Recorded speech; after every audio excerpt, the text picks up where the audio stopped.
So here's the paradox. Accepting yourself just the way you are is the most powerful way, the most powerful path to self-improvement, to doing better. Change what you can, love and accept what you can't change. And in all of that, find a way to just love every bit of yourself, integrate every bit of yourself, and let safe people see that.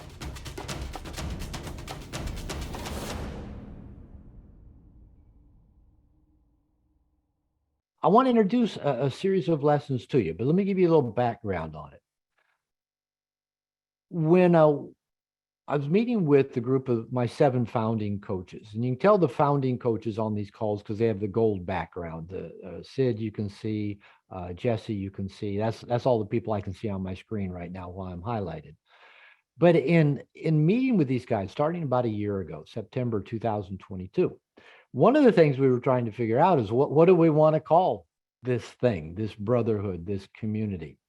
And we were kind of discussing some ideas. I had an idea or two, and on one of the calls, Tony, who I think will be on the later call next week, one of my founding coaches just said, "I like Integration Nation." I go, "Fuck, I do too." I like that because it really ties into the idea in No More Mr. Nice Guy of becoming an integrated man, integrated male. And we're a nation of brothers, so Integration Nation makes sense. So that's how we got the name. Now, to even go back further, the whole idea of the integrated male or the integrated man, when I was writing No More Mr. Nice Guy, so we're talking about 25 years ago, and I thought I'd pretty well finished it up. I sent it off to an editor, and just to see what I needed to do to get it to be book ready, publication ready. And the editor got back to me and he said, "Well, you're about 50% done." I thought, "Oh, fuck, I thought I was about done with this thing." And he gave several suggestions. And one of them was, he said, "You talk about being a nice guy and kind of doing this recovery work and not being a nice guy." And he said, "But what are the men becoming? If they're not being something, what are they becoming?" And so, I sat with that idea a while. What do we call this recovered nice guy? And, we really could call us anything: a conscious male, an embodied male, authentic male. But I settled on integrated male, because the idea of integration is that we accept all aspects of ourselves and integrate them into the whole. Well, we're not disconnected like the typical nice guy pattern of, "Oh, I'm trying to become what I think other people want me to be so they'll like me and approve of me. And I'm hiding all these things about me that I think might get a negative reaction from people, usually my needs, my wants, and of course, my sexuality." So being an integrated man means we bring all of who we are together, right? Our assets, our strengths, our talents, and our shadow, our dark side, our perceived flaws and imperfections, and we integrate them together. And so in a sense, becoming, doing what we might call recovery from the nice guy syndrome, we're really not recovering, because as we talk about, we're perfectly perfect as we are. What we're doing is we're more like shedding these things that don't serve us. This paradigm of I got to become something that people want me to be, and hide these things about it. So really, we're not, as I say in the book, No More Mr. Nice Guy, and as I'll say on these calls frequently, we're not trying to become better people or different people. We're just becoming us, right? The full version of us. So in a sense, becoming an integrated man is not so much, how do I recover or become better? It's almost like, how do I stand naked in front of the world and say, "Here I am, this is me"? Now, I'll quickly add, when I talk with guys about dating, I'll say number one rule is be you. And they'll often say, "Well, being me apparently isn't working because I haven't been attracting too many women being me." And I go, who was the last person you actually let see you, all of you? Your insecurities, your doubts, your porn habit, your addictions, your secret thoughts, your hidden behaviors. Who do you really ever let see you? And as I say in No More Mr. Nice Guy, it's those rough edges that let people connect to us. And whether that's friends, guy friends, or women we want to attract, or the woman who we're with that we want to be more attracted to us. So that's what being an integrated man is accepting, loving, integrating, letting the world see every last part of who I am. So in building Integration Nation, I kind of revisited this idea, what's an integrated man? And I started working on what became a list, and it kept evolving, and it may continue to evolve, that I call the aspirations of the integrated man. Now, an aspiration is something that we aspire to be, we hope to be, we work to be. Now, it's not that we're trying to, like I say, change or be different or do anything perfectly. We're just evolving into the fullest versions of ourselves. And in this process, I've come up, I think currently there's 16 aspirations of the integrated man. It's in the Integration Nation handbook. So you can find it there. And as I said, it may keep evolving. And so what I'm going to do over the next 16 weeks is do a lesson on each one of those aspirations. So you guys are in on the ground floor of this. And I'm going to do a couple of things with this besides teach these classes. I'm also going to create a video series on the aspirations of the integrated man.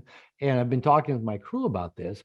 We're actually going to make this video series only available to men in Integration Nation who've signed up for a yearly membership. It's kind of just a little bonus plus to encourage men to, commit to the long run. Come really get all the way in, and we'll make it worth your while. We'll give you a discount, and we're going to give you this video series that I'm going to create using, high def, 4K video. It'll be a good quality series. And, maybe I'll turn this into a book. I think it'd be a really great book, The Aspirations of Integrated Man. So you guys are in on the ground floor, and you guys are going to help me evolve it. So let's dive in. Let's just get on with this. Aspiration number one, that's what we're going to talk about today, of the integrated man is I aspire to accept, embrace, and welcome every aspect of myself without judgment, shame, defense, or excuse. So basically, we're talking about self-acceptance.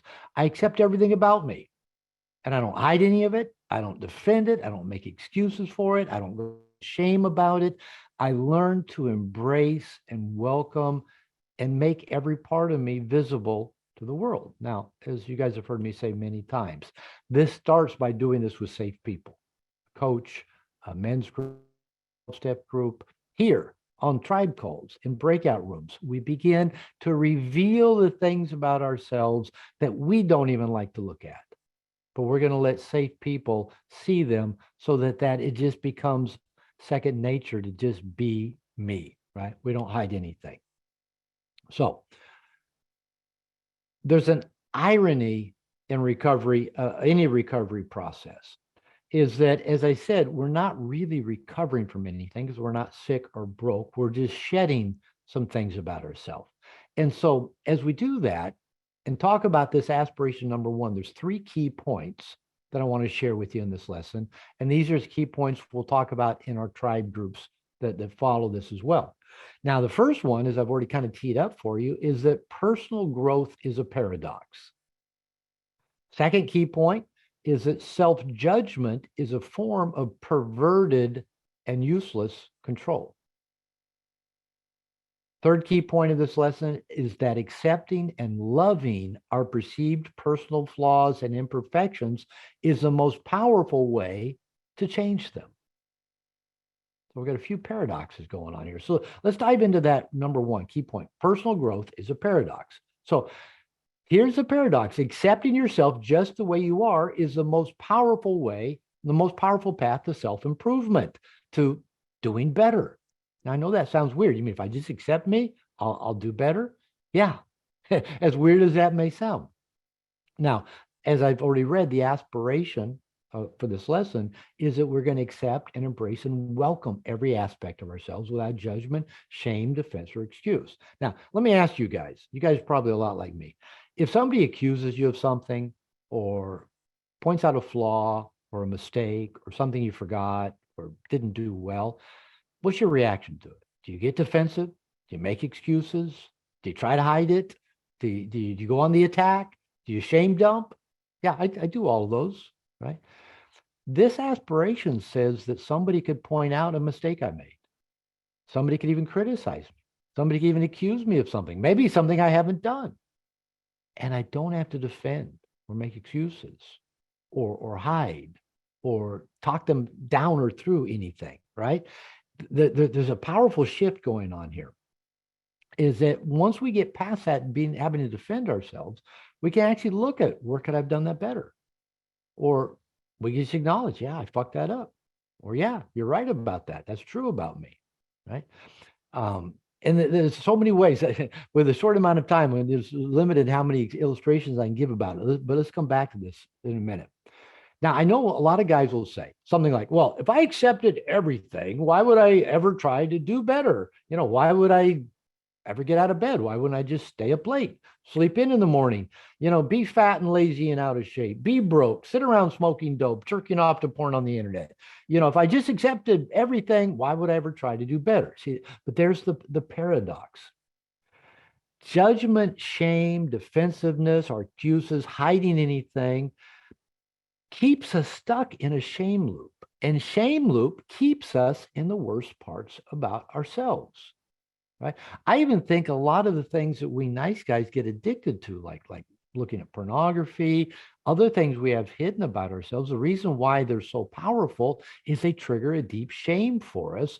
And it feels familiar for us to be in a shame state. So it feels normal for us to, keep going to these places. And then we can beat ourselves up and feel bad about ourselves. But unfortunately, shame doesn't give us any guidance.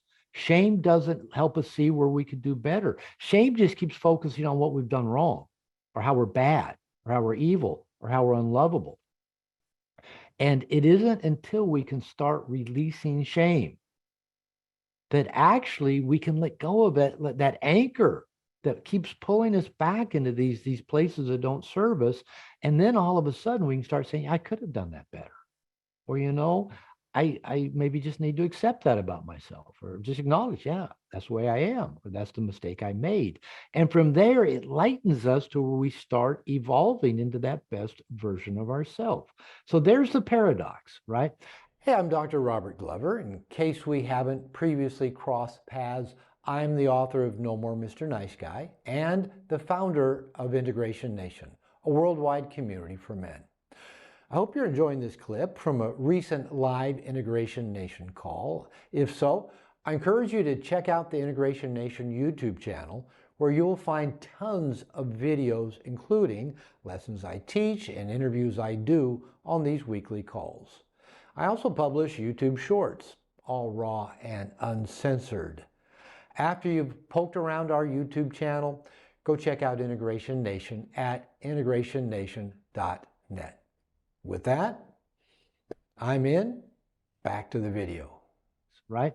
Actually, focusing on negative things in ourselves keeps us stuck in that mire, that quagmire. It's like being in quicksand and trying to fight your way out. You just go in deeper. So in this, by just relaxing and opening to who we are, the mistakes we make, our perceived flaws and imperfections, actually lightens us to where we can get out. We're not battling against that space anymore. So accepting everything about ourselves lets us more easily evolve into our highest self. Okay, so there's the paradox. That's key point one. Key point number two, self-judgment is a form of perverted control. Have you ever thought about that before? I mean, how many of you have self-judgment? Anybody out there? I can only see about half dozen on my screen, but I'm assuming most of you raise your hand. Are you judgmental about your body? Do you wish you were in better shape? Not so fat. Do you wish you were taller, more muscular? Are you self-judgmental about your personality? Again, when I work with single guys, guys will often say, well, I'm just not interesting, or I'm not smart. I don't have anything to say. That's why women don't like me. And they're critical. Like, I have a terrible personality. Are you judgmental about the size of your dick? Anybody ever wish, who was ever going to want to have sex with me? My dick isn't big enough. How about your perceived laziness, your procrastination, your lack of ability to attract women? Anything. Where are you judgmental and critical of you? What are you hating on in yourself? I want you actually just to kind of sit for a moment with where you are the most critical and judgmental of your physical persona, your personality, how you show up in the world? Where do you tend to get critical and judgmental? Now, let me ask you another question. Has this critical and judgmentalness helped you overcome the thing that you're judgmental and critical about? For the most part, probably not, or not for long anyway. It might make you more perfectionistic or more rigid or more controlling, but it hasn't helped you overcome it. So we might ask ourselves a question, well, why the fuck do we do it? Well, number one, it feels familiar because shame feels familiar.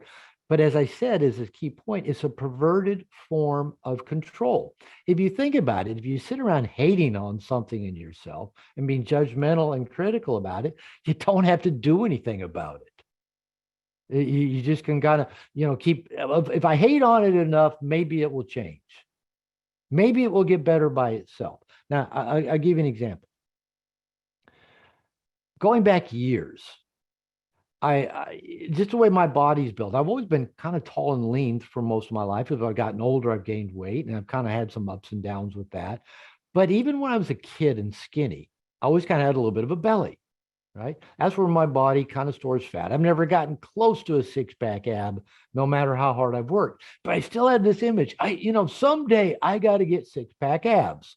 But what I found was, hating on my belly fat has never helped me get anywhere close to getting six-pack abs. Never has. It just makes me feel bad about myself. And guess what I do when I tend to feel bad about myself? I eat more, I eat crappy, I don't follow through on exercise. I just kind of stay in that familiar place of hating on me. And it wasn't until I started trying doing something a few years ago. Instead of every time I looked in the mirror, I go, fuck, I hate that belly fat. I started focusing on things I liked about myself. Well, but I kind of like my chest. I like my shoulders. And, women tell me I have nice hands and kind eyes and a great butt. So, I started focusing on the things that I actually liked. And then as I quit being negatively focused on my belly fat, not only did I not go into a negative shame spiral about it, getting out of that negativity and that shame compartment, I naturally started just doing some things that got myself in better shape and getting more trimmed down. And I thought, that's interesting how quitting hating on myself actually created better change than all the hate. Now, I'm going to give you another belly example.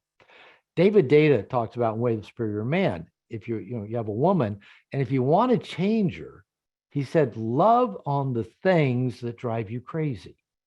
Now, is that a paradox? Your woman's driving you crazy, so I'm going to go love on those things. Now, this was something early on when I first met the woman who's now my wife. I met her. She was a massage therapist, and I was walking down the street in Puerto Vallarta, and she said, "Hola, senor, want a massage?" And I said, "No." Kept walking. Thought, well, I like your voice. Turned around, went back, got a massage. And so after I kind of got to know her and we started being physical with each other, she was in good shape. She's a gym rat, but she ate like a typical Mexican, drank a lot of beer, a lot of frijoles, a lot of tacos, tortillas. And so she had some belly fat. And I'm not like attracted to fat women or anything. I'm not a chubby chaser. But what I started doing is I applied that David Data mantra, is that I started just like rubbing on her belly a lot and kissing on it and telling her how sexy it was. Oh, no, I don't like my belly. I'm too fat. Anybody been around women? I'm too fat. I'm too fat. And I just kept loving on it. It's so sexy. It's so soft. I said, I like rubbing your belly as much as I like rubbing on your breast. It's just so soft and sexy. And you know what? The more I loved on her belly, the flatter it got. Huh. I don't know. But no, I'm fat. I'm not, no, I love your piercing and I love how soft you're, and she lost her belly. Okay. So here's two belly stories that both involve loving on what is, or at least moving our attention off the negativity onto being things we feel positive about. It allowed our mental or nervous system to make that shift. Okay. Let's jump down to our final key point. There we go. Where'd it go in my notes? So it's kind of funny. I did have that bolded. It disappeared out of bold. There it is. Accepting and loving our perceived personal flaws. Isn't that great? while I'm talking about accepting our flaws and perceived mistakes, I fucking lose my place in my notes. And you know, kind of laugh about that. Just take a breath. Everybody loses their place in their notes. I don't have to do it perfectly. So that was actually a very unconscious example of the point I'm trying to make in the lesson. So accepting and loving your perceived personal flaws and imperfection is the most powerful way to change them. Okay. It's all growth and all personal development comes from accepting ourselves and revealing ourselves to safe people. And so the example I gave of the belly, my partner's belly, when you bring love to the situation instead of hatred and resentment and negativity, it allows things to start changing. So that's what we're all about here in Integration Nation, is bringing every bit of ourselves to the forefront. You're going to have opportunities in breakout rooms and tribe calls to be vulnerable, to reveal yourself, to let other men see you. And out of this comes a really powerful shift that I found really powerful and what's called the serenity prayer. If any of you have ever done 12-step work, I'm sure you're familiar with it. And, you know, it took me a long time to really appreciate the value of it. But basically, the serenity prayer is grant me the serenity to accept the things I cannot change, the courage to change the things I can, and the wisdom to know the difference. So, how do we change our lives? How do we level up to the best version of ourselves? How do we live our best life? Basically, changing what we can. If there's something you can change it. Eat better, stop drinking, get to the gym, get plastic surgery, get veneers. I've done all those things, right? And if there's things we cannot change, my body type, my age, the change I'm going through at 67 years old, I can't change my age, but I can change other things. There's that paradox again. Change what you can, love and accept what you can't change. And in all of that, find a way to just love every bit of yourself, integrate every bit of yourself, and let safe people see that. That's how we be good men doing better, right? We're good men as we sit here right now. And how we do better is learning to love and accept every aspect of ourselves, taking affirmative action and changing things we can, and accepting and loving the things that we're powerless to change. That's where powerful personal growth and development comes from. That's how we be good men doing better.